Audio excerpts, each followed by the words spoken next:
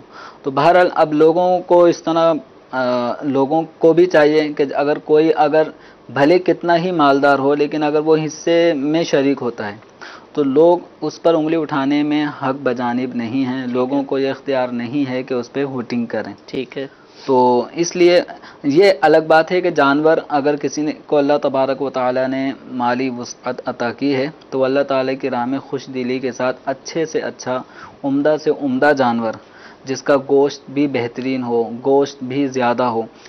جیسے فقہائے کرام نے وہ ڈفرینس کیا ہے کہ اگر اجتماعی قربانی میں اگر کوئی ایک حصہ لیتا ہے تو ایک حصے میں مثال کے طور پہ نارمل ہمارے ہاں جو آئیڈیا ہے وہ 17-18 کلو ایسے کچھ ایک 2.5 من حصے 3 میں، من کا جانور ہوتا تو ہے، اس میں اگر ایک حصے میں 18 کلو اگر گوشت آتا ہے، اس کے مقابلے میں وہ اگر اچھا سا بکرا لیتا ہے جس کا گوشت جو ہے وہ 20 کلو آتا ہے، ٹھیک ہے، تو بڑے جانور کے مقابلے میں چھوٹے جانور کا گوشت یہ زیادہ پسند کیا جاتا ہے اور مہنگا بھی ہے.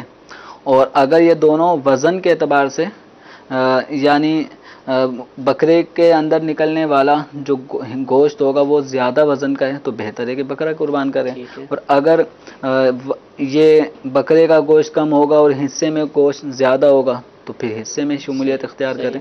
حتیٰ یعنی یہ صورت اختیار کریں جس میں گوشت بھی زیادہ ہو اور عمدہ ہو. تو اب اس کے لیے کوئی اگر 3-3, 4-4, 5-5 لاکھ کے بھی اور اس سے زیادہ لاکھوں کے بھی جانور بک رہے ہیں مارکیٹس میں تو دل پر سارا معاملہ ہے. لن ینال اللہ لحومها ولا دماؤها ولکن ینالہ التقوی منکم، کہ اللہ تعالیٰ کی بارگاہ میں تمہارا گوشت، تمہارا یہ جانوروں کی جو ہیں یہ چیزیں نہیں پہنچتی، ان کا جو خون ہے وہ اللہ کی بارگاہ میں یعنی اس کی کوئی قبولیت ان کے کا معیار یہ گوشت اور خون نہیں ہے، عمدہ گوشت معیار نہیں ہے. تو معیار جو ہے وہ تقوی اور پرہیزگاری ہے، سبحان اللہ، للہیت ہے، رضا الہی کا قصد ارادہ ہے. تو بس وہ ارادہ کرتے ہوئے اگر کوئی زیادہ مہنگا بھی جانور خرید لیتا ہے یا ایک ہی بکرا خریدتا ہے تو اگر رضا الہی اگر اس عمل میں حاصل ہو جاتی تو بندے کے لیے اس سے بڑھ کر اور کیا بات ہے. ورضوان من اللہ اکبر، اللہ تعالیٰ کی رضا مندی سب سے بڑھ کر ہے. ٹھیک ہے، سبحان اللہ. ایک اور کال چلائیے حضور. اگر کوئی کسی بڑے جانور کے حصے میں 7 حصے ملاتا ہے، مثال کے طور پہ 10-10 ہزار کے 7 بندوں نے حصے ملائے تو 7 حصے ہو گئے. لیکن اگر کوئی 50,000 ایک طرف دیتا ہے اور دوسرا بندہ اس میں 30,000 ملاتا ہے اور ان میں پھر یہ 7 حصوں کو کس طریقے سے تقسیم کیا جائے گا؟ آیا کہ وہ 30,000 ملانے والا کتنا حصہ لے گا اور 50,000 ملانے والا کتنے حصے لے گا؟ جی حضور، اس طرح کی بھی کئی سوال تھوڑا سا یہ پیچیدہ نوعیت کا ہے. بہتر یہ رہے گا کہ یہ دارالافتاء اہل سنت سے ڈائریکٹلی براہ راست یہ رابطہ کر کے اس مسئلے کا جواب حاصل کر لیں. ٹھیک ہے جی، اگلی کال چلائیے گا. یہ سوال ہے کہ قربانی کا جو جانور ہوتا ہے اگر اس کو ذرا سا بھی کچھ زخم ہو جسم پر یا کہیں پر بھی ہو جسم، تو اس کا کوئی فرق پڑتا ہے قربانی میں؟ جی، ذرا سا بھی زخم ہو تو کیا فرق پڑ جائے گا؟ اتارنے معمولی میں، سی خراش جانوروں میں آ جاتی ہے، کچھ نہ کچھ کٹ وغیرہ لگ جاتے ہیں اور آج کل جانوروں کو جس طرح بھگایا جا رہا ہوتا ہے تو کہیں نہ کہیں وہ ٹکراتے رہتے ہیں. تو اب یہ ہے کہ جانور کا بالکل بے عیب ہونا یہ سب سے اچھی بات ہے کہ جانور میں کوئی اس کی کھال کہیں سے چھلی ہوئی نہ ہو، اس کو کوئی زخم پھوڑا وغیرہ کچھ بھی نہ ہو. سب سے بہتر صورت تو یہ ہے کہ یوں ایک بے عیب خوبصورت سا اچھا سا جانور فربا وہ اللہ تعالیٰ کی راہ میں قربان کیا جائے. لیکن اگر کوئی اس طرح کا جانور فربا بھی ہے، سب کچھ ہے، لیکن اس کو کٹ لگ گیا، کوئی زخم آ گیا اور اس کی علاج وغیرہ چل رہا ہے، اس کی ٹیوب وغیرہ لگتی رہتی ہے، تو اس طرح کا اگر کوئی جانور ہے جس میں معمولی سا عیب ہے تو یہ معمولی سا عیب قربانی میں رکاوٹ نہیں ڈالتا، قربانی ہو جاتی ہے. ٹھیک ہے، قربانی ہو جاتی ہے. جی. ٹھیک ہے جی، ایک اور کال چلائیے. میرا نام غلام محی الدین اتاری ہے. میں مرکز الاولیاء لاہور سے بول رہا ہوں. میرا مفتی صاحب سے یہ سوال ہے کہ قربانی کے جانور کو گھنٹی بنانا، گھنٹی والی لڑی بنانا یا چھنکریاں بنانا کیسا ہے؟ لڑیاں وغیرہ اس طرح کی چیزیں اس پہنانا، طرح جانور کی سجاوٹ وغیرہ جو کی جاتی ہے تو شرعاً یہ جائز ہے. البتہ یہ کہ بعض لوگ بہت زیادہ اس پہ بوجھ ڈال دیتے ہیں، تو اس کا خیال رکھیں کہ جانور کو اتنا زیادہ وزنی وہ چیز اس پہ نہ ڈالی جائے. تو رہا یہ کہ جو اس کے سجاوٹ وغیرہ کے جو بھی چیزیں گوٹے وغیرہ یہ سب چیزیں لگی ہوتی ہیں، کوئی لال سا کپڑا اس پہ ڈال دیتے ہیں تو یہ خوبصورت سا لگتا ہے، تو جائز ہے یہ عمل، اس میں حرج نہیں ہے. ٹھیک ہے جزاک اللہ. اچھا ان کی چیزیں کیا ہیں جو اترے گا اس کا بھی انشاءاللہ پوچھیں گے. میسیج ایک سوال شامل کرتے ہیں سلسلے میں. یہ پوچھ رہے ہیں کہ قربانی کے لیے وکیل بنائے جاتے ہیں، تو اگر کسی نے قربانی کا وکیل بنانا ہو تو اس کا طریقہ کیا ہے؟ کیا کہہ کر وکیل بنائے کسی کو اپنی قربانی کسی اور کے ذریعے کروانا چاہتا ہے؟ اپنی قربانی کسی اور کے ذریعے کروانا چاہتا ہے تو اب اس کی ایک صورت یہ ہے کہ جیسے اس کو اپنا رقم بھجوا دی. جیسے اکثر ہمارے یہاں پہ یہ کرتے ہیں کہ جو باہر ممالک میں رہتے ہیں، کام کر رہے ہوتے ہیں، تو اپنے گھر پہ وہ اخراجات وغیرہ بھیج رہے ہوتے ہیں، ساتھ ہی ساتھ گھر کا جو بھی سربراہ جو اس وقت گھر کا نگہبان ہوتا ہے تو ان کو وہ یہ کہہ دیں کہ یہ میری طرف سے یہ بکرے کی رقم ہے، میری طرف سے کوئی بکرا بکری وہ خرید لیجئے گا، یا اجتماعی قربانی کے اندر کوئی ایک حصہ میری طرف سے ڈال لیجئے گا. تو اس طرح وہ یہ اس کو آرڈر کر دے، عرض کر دے کہ میرا ایک حصہ اجتماعی قربانی میں ڈال دیں اور رقم یہ ہے. تو وہ رقم بھی اپنے اجتماعی قربانی کے حوالے سے جو اخراجات بھیج رہے ہوتے ہیں تو انہی میں سے کوئی نہ کوئی اس طرح وہ وکیل بنا دیں کہ حصہ داری. جیسے اجتماعی قربانی میں اگر کسی کا حصہ ڈل رہا ہے تو جا کے یہ کہہ دے کہ فلاں مقام پر جو اجتماعی قربانی میں حصے ڈل رہے ہیں تو ایک حصہ میرا بھی ڈال لیں. تو باقی جو وہاں ڈال دو. تو اس طرح یہ ہے کہ عام طور پہ دعوت اسلامی میں جس طرح اجتماعی قربانی ہوتی ہے تو اس کا ایک پورا ایک وکالت نامہ ہوتا ہے. تو اس وکالت نامے میں بہت ساری چیزیں درج ہوتی ہیں کہ اب ایک حصہ اگر 9,500 روپے 10,000 روپے اگر کہیں چل رہا ہے تو وہ 10,000 روپے پورا اس سے جانور نہیں لیا جائے گا. اس کا چارہ، اس کا جانور کے چارے ہیں، جانے آنے کا جو ضروری خرچہ ہے، اسی طرح اگر کوئی ٹینٹ لگتا ہے ان کے اخراجات، باڑوں میں چوکیدار کو حوالے کیا جاتا ہے. بہت سارے اخراجات ایسے جو ضروری سمجھے آتے ہیں تو وہ ایک حصے کے اندر ہی کسی نہ کسی جز میں وہ اخراجات ہو رہے ہوتے ہیں. تو اس حوالے سے وکالت نامے میں دعوت اسلامی کی طرف سے جو اجتماعی قربانی ہوتی ہے اس میں کافی ڈیٹیل کے ساتھ وہ کام لکھے ہوئے ہیں تاکہ اجتماعی قربانی میں اگر کوئی حصہ لے رہا ہے تو وہ یہ بالکل پڑھ لے کہ میرے ایک جانور کو میں تو یہ فارغ ہو رہا ہوں کہ ایک حصے کی 9,500 روپے میں نے رقم دے دی، لیکن اب یہ اجتماعی قربانی کرنے والا جو عملہ ہے اور بالخصوص دعوت اسلامی کے اندر جو یہ کام اجتماعی قربانی کیے جاتے ہیں تو اس کے ذمہ داران یہ سب فری آف کاسٹ فی سبیل اللہ رضا الہی کے حصول کے لیے سب کام کر رہے ہوتے ہیں. اب یہ اجتماعی قربانی میں حصہ ڈالنے والا تھوڑا سا اس چیز کو بھی سامنے رکھے کہ ان کی کتنی خدمات ہیں. کہ میں تو 9,500 روپے دے کر 10,000 روپے دے کے بالکل مطمئن ہو گیا کہ میری طرف سے قربانی ہو جائے گی. اب یہ رات دن ایک کر کے ان لوگوں کی ذمہ داری ہے کہ یہ سینکڑوں لوگوں کی قربانیاں جو ہیں ان کا تحفظ کرتے ہیں، اور اس میں کوئی پروفٹ بھی نہیں ہے. یعنی مدنی مرکز نے جو طریقہ کار بتایا اس میں تو پیسے بچانے کی کوئی صورت ہی نہیں ہے، اور اگر تھوڑا بہت بچتا بھی ہے شرعی طریقہ کار کے مطابق تو وہ دعوت اسلامی کے احتیاط میں آ جاتا ہے. تو ان کو تو شاید کوئی اجرت بھی نہیں ملتی. اس کی اجرت وغیرہ بھی دلی خوشی ہوتی ہے کہ ہم نے مسلمانوں کی مدد کی ہے، یا پھر اگر قربانی کی کھال مل جائے گی اس جانور کی تو ہم دعوت اسلامی کو جمع کروائیں گے. دعوت اسلامی کے لیے کھال جمع کرنے کا ان کو ایک موقع ملتا ہے. کوشش یہ ہوتی ہے کہ شریعت کے طریقہ کار کے مطابق، اور دارالفتاح اہل سنت نے الحمدللہ اجتماعی قربانی سے متعلق باقاعدہ مدنی پھول بیان فرمایا ہے. اس کا ایک رسالہ بھی ملتا ہے جو ذمہ داران اجتماعی قربانی کرتے ہیں اس کو پڑھتے ہیں، اس کا مطالعہ کرتے ہیں، اور دارالفتاح اہل سنت کی طرف سے اس کی باقاعدہ تربیت بھی کی جاتی ہے، سکھایا جاتا ہے. اس سال بھی الحمدللہ پاکستان کے بیشتر مقامات پر جو اجتماعی قربانیاں ہو رہی ہیں ملک بھر میں، الحمدللہ وہاں جو مبلغین ہیں، جو بھی اسلامی بھائی ذمہ داران یہ کام سر انجام انجام دیں گے. ان کی تربیت کا سلسلہ ہوا, ان کے امتحانات بھی لیے گئے کئی مقامات پر, اور جو پاس ہوئے ان کو یہ ذمہ داریاں سونپی گئی ہیں. تو آپ اگر چاہتے ہیں کہ اجتماعی قربانی میں حصہ لیں, تو اگر آپ کے علاقے میں دعوت اسلامی کے زیر اہتمام ہو رہی ہے اور وہ مدنی مرکز کے ہی تحت ہو رہی ہے, تو آپ وہاں پر بھی حصہ لے سکتے ہیں. بیرون ملک کے جو ہمارے ناظرین ہیں, پاکستان سے باہر ہمیں سن رہے ہیں, تو وہ بھی پاکستان کے اندر ہونے والی جو اجتماعی قربانی بیرون ملک والوں کے لیے منعقد کی جاتی ہے, اس میں بھی حصہ لے سکتے ہیں. دعوت اسلامی کی ویب سائٹ پر بھی امید ہے کہ اس کا فارم آ چکا ہوگا, یا آپ کے جو ممالک کے ذمہ داران ہیں ان کے پاس اس کی تفصیلات موجود ہوتی ہیں. گائے بڑے جانور کے اندر بھی اور بکرے کے اندر بھی آپ اپنا حصہ شامل کر سکتے ہیں. اس کا پورا طریقہ کار, وکالت نامہ, سب میں بھی حصہ یعنی بکرے کو بھی یہ یعنی قربانی کروا سکتے ہیں, نائب بنا سکتے ہیں یہاں دعوت اسلامی کو. اس کے گوشت کا کیا معاملات ہوں گے, دیگر چیزوں کے کیا معاملات ہوں گے, یہ ذمہ داران انشاءاللہ آپ کو تفصیلات مہیا کر دیں گے. ایک اور کال سلسلے میں شامل کرتے ہیں.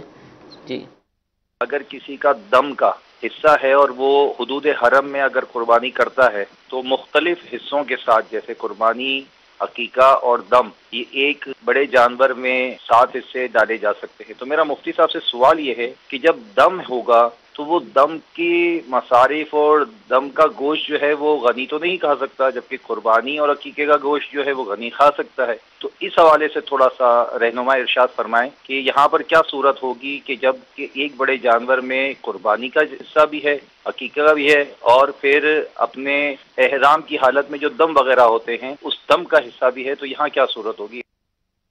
میرا سوال کیا اور احتیاط پر مبنی سوال ہے. اس صورت میں جیسے مختلف قربت کی صورتیں ہیں, عقیقے کا بھی حصہ ہے, اور جو واجبی قربانی عید الاضحیٰ کی ہے وہ بھی, اور احرام میں جو جنایت جرم اگر ہو جاتا ہے محرم سے, تو اس کے کفارے میں بھی دم کے الفاظ سنتے ہیں کہ تو وہ ایک دم لازم آتا ہے. تو وہ ایک دم ایک بکری یعنی قربان کرے, یا ایک بکری کی جگہ وہ کسی بڑے جانور میں ایک حصہ لے لے. تو اب جو جانور کا گوشت تقسیم ہوگا, تو بالفرض اگر ایک عقیقے کا حصہ شامل تھا, 5 قربانیاں جو عید الاضحیٰ والی ہیں وہ 5 حصے اس کے شامل ہیں, یہ 6 ہو گئے, اور ایک حصہ کسی نے اپنے دم کے حوالے سے اس میں شامل کروایا. تو مدنی چینل کے ناظرین یہ مسئلہ سن تو رہے ہیں, لیکن اتنا ذہن میں رکھیں کہ اجتماعی قربانی جو یہاں پاکستان, ہندوستان یا دنیا کے کسی بھی ملک میں ہوگی, حرم کی حدود سے باہر, یعنی مکہ پاک, حرم سے بھی مراد مکہ کا حرم, مدینے کا حرم, مدینے کا حرم نہیں, کیونکہ وہاں بھی حرم ہی کہا جاتا ہے. مسجد مکہ مکرمہ کے چاروں طرف جو حدود حرم ہے, جو حدود حرم ہے, حدود حرم ہے, کہ جب احرام باندھا جاتا ہے عمرے کے لیے, جو مکے میں رہنے والے ہوتے ہیں تو وہ حرم کی حدود سے باہر نکلتے ہیں, جیسے مسجد عائشہ چلے آتے ہیں, حدیبیہ, تنعیم وغیرہ. تو جو حدود حرم سے باہر کے حصے ہیں, وہاں اجتماعی قربانی میں اگر یہ دم والا حصہ شامل کیا تو دم کی ادائیگی نہیں ہوگی. حرم سے باہر کی بات, جی, اس سے باہر حرم میں کہیں بھی. تو یہ اجتماعی قربانی جو ہم ایک مسئلہ جو ہمارے سائل محترم نے پوچھا ہے کہ اس میں دم کا بھی ایک حصہ شامل کیا, تو حدود حرم میں ہی یہ ایسی اجتماعی قربانی کا حصہ ڈالنے سے وہ دم ادا ہوگا. تو اب یہ ہے کہ گوشت کا کیا کریں گے. تو جس آدمی نے عقیقے کا ایک حصہ لیا تھا وہ اپنا ایک حصہ عقیقے کا وہ لے لے, اور اس کے جو احکامات ہیں اس کے مطابق عمل 3 حصے اس کے کرے. اسی جس نے 5 حصے قربانی کے شامل کیے تھے عید الاضحیٰ کی, تو وہ بھی اپنے مطلب جو 5 حصے ہیں وہ الگ سے لے لیں اور اس کا بھی آگے کریں. اور جو یہ دم کفارے والا ہے, جنایت احرام کی جرم کی طور پہ جو کفارے میں دم لازم ہوا تھا, اس کا جو ایک حصہ ہے یہ یوں 3 حصوں میں تقسیم نہیں ہوں گے, یہ اغنیاء نہیں کھائیں گے. اس کا حکم یہ ہے کہ ایک حصہ جو ہے یہ غریبوں میں ہی دیا جائے گا. ٹھیک ہے, تو حدود حرم میں یہ ذبح ہو گیا.